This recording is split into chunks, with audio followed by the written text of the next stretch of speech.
Welcome to Jewish Boy Calls His Mother. I'm your host, Sadia, and this is my mother, Ema. Hey, Ema. Hello, sweetheart. So we had a few topics talking about today. Hope you had a good Yanta. I did have a good Yantif, actually. Baruch Hashem, Yeah. Baruch Hashem. It was a lot of fun. Gained 20 pounds from all that Oh my cheesecake. God, I really did. I need to lose so much weight. I need to lose at least like 60 pounds. This is ridiculous. This is absolutely crazy. Weren't you telling me earlier about there was a 300-pound gym teacher at Beis Yaakov? Well, this was many, many years ago in the elementary. There was, yes, there was a 300-pound gym teacher. I hate to sound prejudiced, but only a Jewish school would do this. So your father called the principal of the elementary at the time and complained to him about a 300-pound gym teacher setting an example for the girls. And the principal replied to your father, but she's very athletic.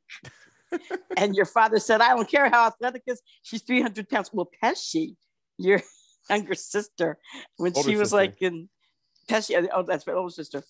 When she was like, this was like the lower elementary, like first, second grade, whatever. She and the girls, this is horrible, would purposely pretend not to understand the directions that this particular gym teacher was giving them so that she would have to demonstrate it for them so they could see her bounce around. That's horrible. Oh, that's horrible. Yeah. Oh my God. I'm just thinking I know what the exercises I need to do. I know how to work out. It's just that it's the time and motivation that I need to really do to push myself. That's it's, I don't know what it is. A friend of mine who joined Weight Watchers, when the Weight Watcher coach found out that she was an Orthodox Jewish woman, she said to her, I want to meet with you after class. And the coach said to her, I have to meet with you personally because you Jewish women are in a category all by yourself. I have never seen a religion where one is required to eat certain foods. Yeah. Oh my God. It's just. But I got to say something funny though. When I attended your sister Hannah's graduation from Stern University. Yeah. They had a list of master degree and PhD theses. How was the plural of thesis? I think thesis. Thesis. I think that might be the plural of it as well as the singular. That they were awarding these women on that particular day. And one of the research papers, when I read the description and the title, I said, I'm sorry, only a Jewish woman's university would have something like this.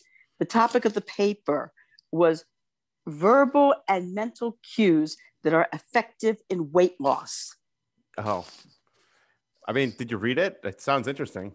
Unfortunately, no, they didn't have the papers available, of course, to read, but they simply had the title of the paper and what the research was about, like a synopsis of what the paper was about. Yeah, no, I all it really takes is lower your calorie intake and try to walk more and exercise more. That's it. It's not that hard. It's just that your body slows down with metabolism and you just have to stop eating like you are 20. Just that's it. You say goodbye to anything that I guess tastes good. Just start eating vegetables and fruit and cut back on red meat. It's pretty simple. It's not rocket science. It's really not. What it takes though is motivation. Yeah, well, for the majority of people, that's true. But you do have a minority of people, and they've actually discovered this. There's a geneticist who found what he called the fat gene. It is an actual gene where if you have this gene, you really need some sort of medication to get that weight off. You simply cutting back and exercising won't do it. And my sisters and I suspect that we think something like this might run in our family because I remember my mother was overweight, yet she did not overeat and she was active. And yet, I mean, I've seen people like this. They don't overeat and they do exercise. And for some reason, they are like about 100 pounds overweight or so, and they just cannot get the thing off. It's just, you just got to go into starvation mode, I guess, at that point. like just stop eating and see how long you can last. I don't know. Providing you don't die first. I'm not trying to promote any unhealthy dieting habits. I'm just saying, like, hey, just you don't need to take in so many calories as you used to. You don't need to have that sandwich here or cake there or whatnot. It's just, I don't know. I myself take responsibility for my actions, and I realize I'm my reason why I'm overweight. It's because I don't watch what I eat as much as I used to, and I don't exercise as much as I used to. Yeah. Well, there actually, let's face it, there is a genetic tendency. There definitely is, because you see families where the entire family is very, very thin. No matter what they do, they're always thin. And certain families where, to put it in terms of what one doctor I was reading about said, he says obesity doesn't run in families, it gallops. Yeah, because nobody runs or gallops. But no, but we've all seen this. And I was talking to a woman who the majority of her life growing up, this poor woman weighed 300 pounds. And she finally got it off. And I asked her how. She said, and she had been through every single weight loss program imaginable. And she'd even had her metabolism tested. And the doctors told her that she would have to basically go on a starvation diet in order to lose any type of weight. She says, then she went back to college and she decided to take a gym class it was basic exercise, where the gym class is that you exercise on various different types of equipment.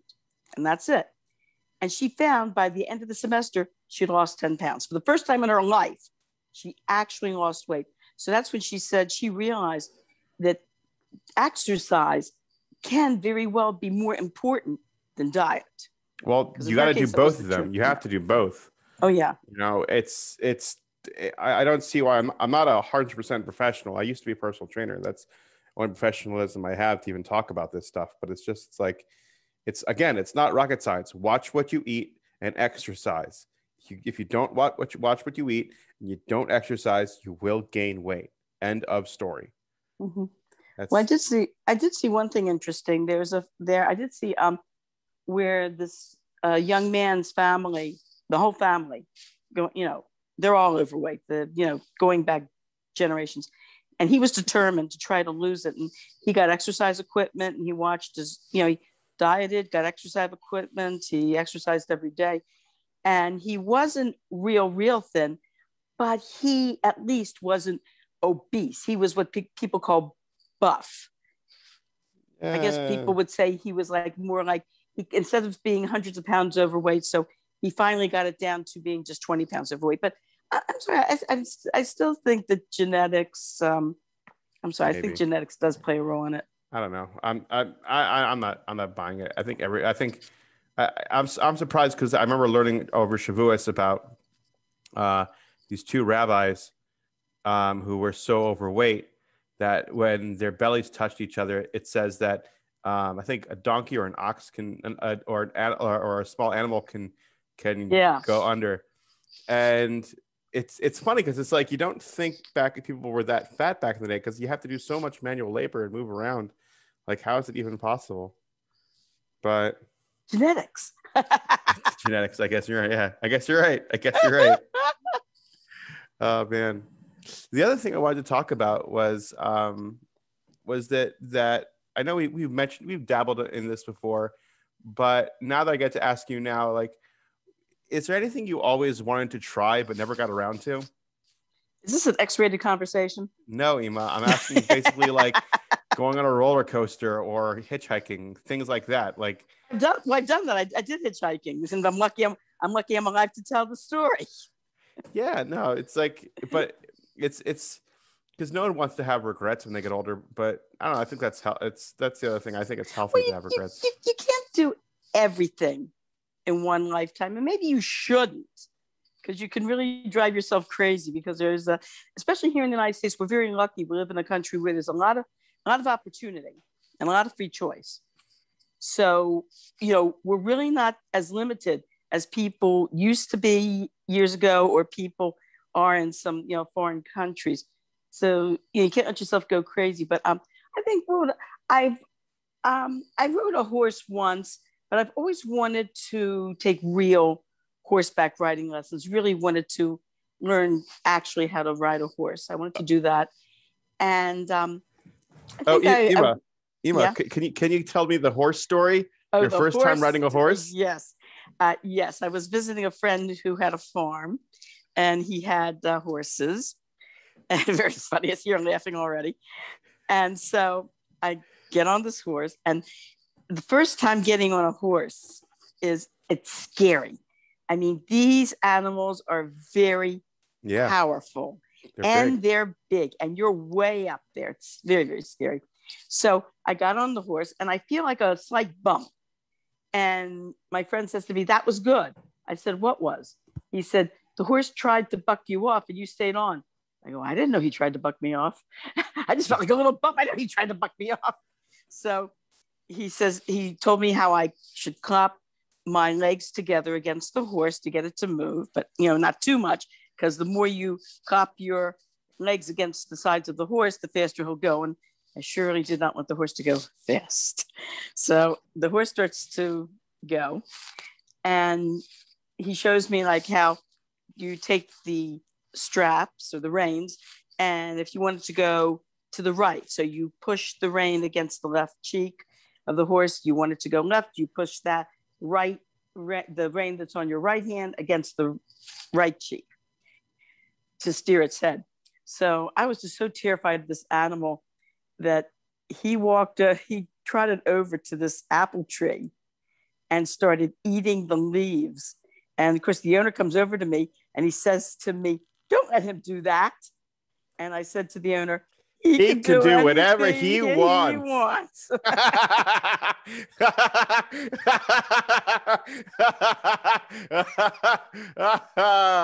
I love it.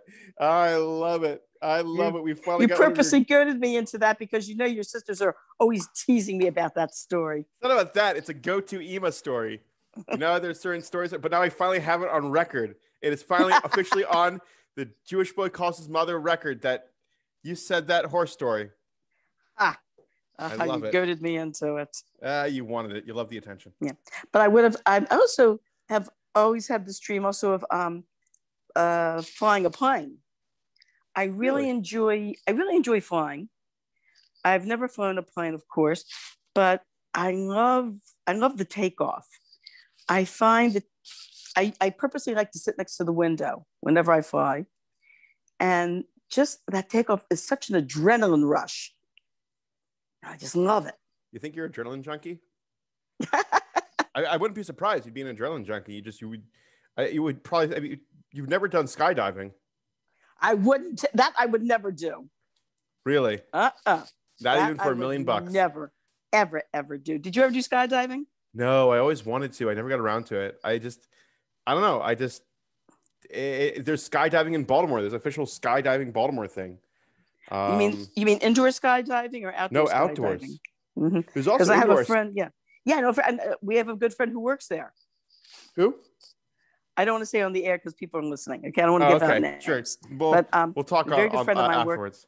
A very good friend of mine works at the indoor skydiving. But no, as far as I'm concerned, my life is too valuable. No, skydiving, to me, that's too chancy. But I'll tell you a funny story though about a friend of mine who was very much into skydiving, and something happened to him. This guy, he and his skydiving buddies went skydiving in Westminster, Maryland, Carroll County, and they were in a formation. They had their arms out. They had not deployed their parachutes yet. They were coming in a formation, and he sees it's four of them. He sees the first guy all of a sudden whoosh, being blown away. He sees the second guy, whoosh, the third guy. Whoosh. Then he hits this tremendous air pocket and gets whoo, like he doesn't even have to deploy his parachute because the guy's like, whatever this air pocket is carrying all of them. So I said to him, "It sounds like to me you hit the jet stream." He says, "Yeah," he thinks he did. So anyway, they get totally blown off course. Finally, this air pocket releases them. And of course, they release their chutes. And they come down in this farmer's field, and this farmer who's working in his field is just looking at these four guys, parachuting down in this field. This is before the age of cell phones. Yeah. And he, of course, goes over to them, and they said, "Where are we?" Evidently, they got blown 200 miles off. Of course, they are in Pennsylvania. Wow. Like central Pennsylvania. Holy crap. So the farmer offers to let them come back to his house. He says, "You can use my phone." They go back to the house. They had a buddy that was waiting for them in a car back at Westminster, and he's waiting and waiting. Of course, it's going on hours already. And the guy went home. Like I said, before the age of cell phones, so he had to go home. And they call his house, and the guy picks up the phone and says, "Hey, it's us." And of course, it's, "Where the blankety blank are you?" He says, "We are in central Pennsylvania. We'll give you the address." He goes, "That you are 200 miles away." Oh my God. And of course, he came and picked them up, I'm assuming. He did. He drove out there and picked them up. Yes, he was a good buddy. He picked them up. He didn't just let them hitchhike from the farmer's house. No, especially in their jumpsuits. So wait, so you don't care to go skydiving? Dude. I don't know, like what, like, you know, what's a typical bucket list thing that people do? I would like to take a tour of Europe.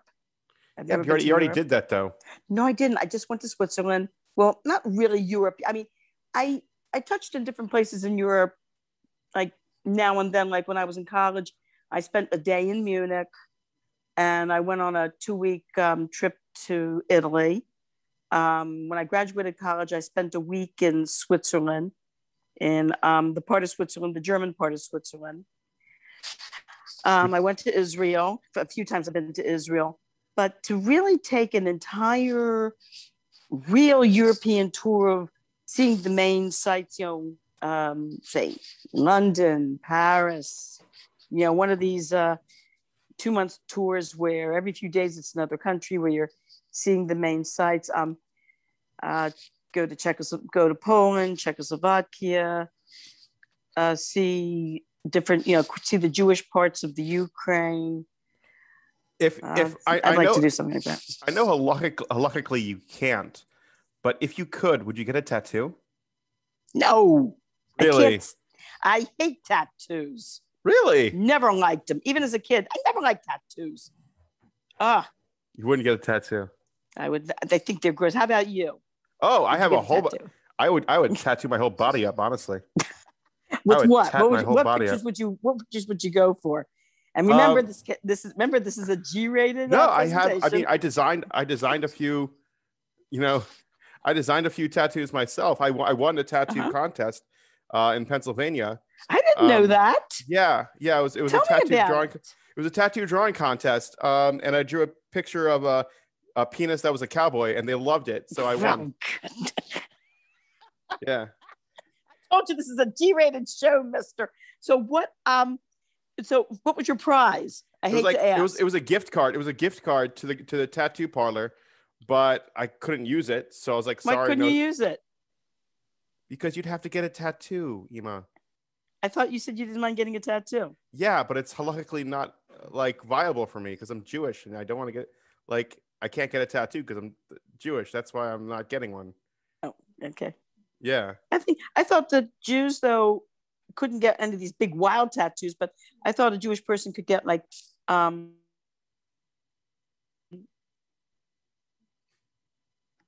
Hello, are you there? Yeah, can you hear me? Yeah, no, you crapped out for a second. No, you can't get anything. You can't get anything.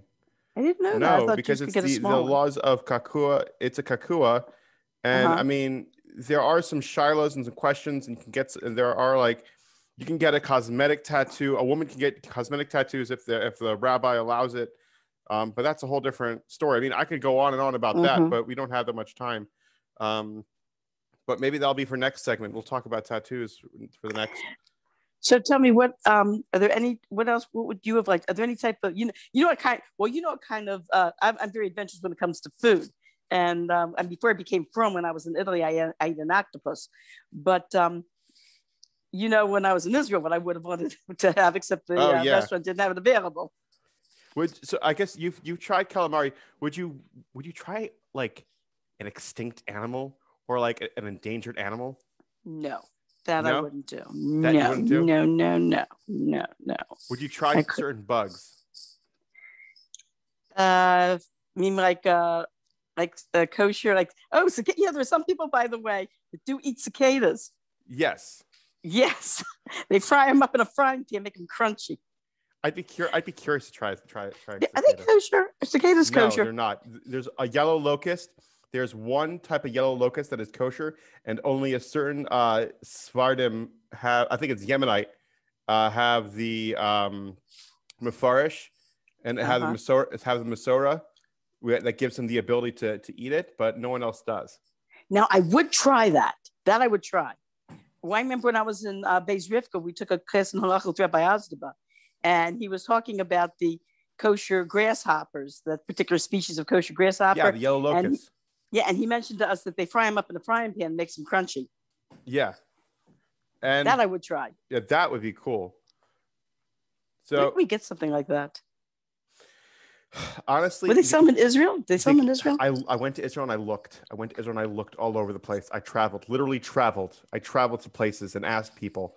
The closest thing I got was there's some place like in Beersheba that there are some people that might have it, but it was a really long bus ride that I wasn't sure if I was going to go or not.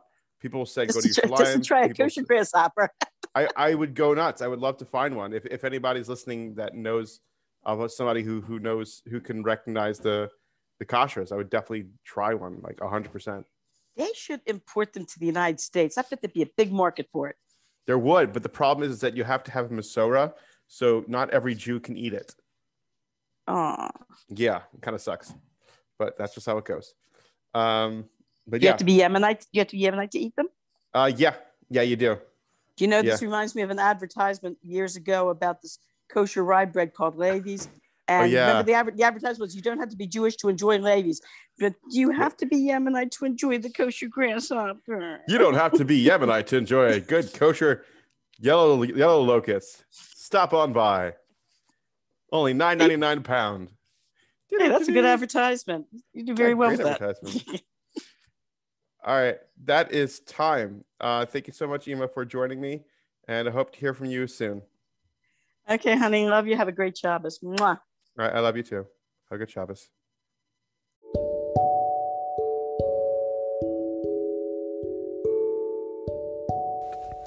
Thank you for listening to Jewish Boy Calls His Mother. Please like and share and find us on Facebook at Jewish Boy Calls His Mother Podcast. We are looking forward to hearing from you.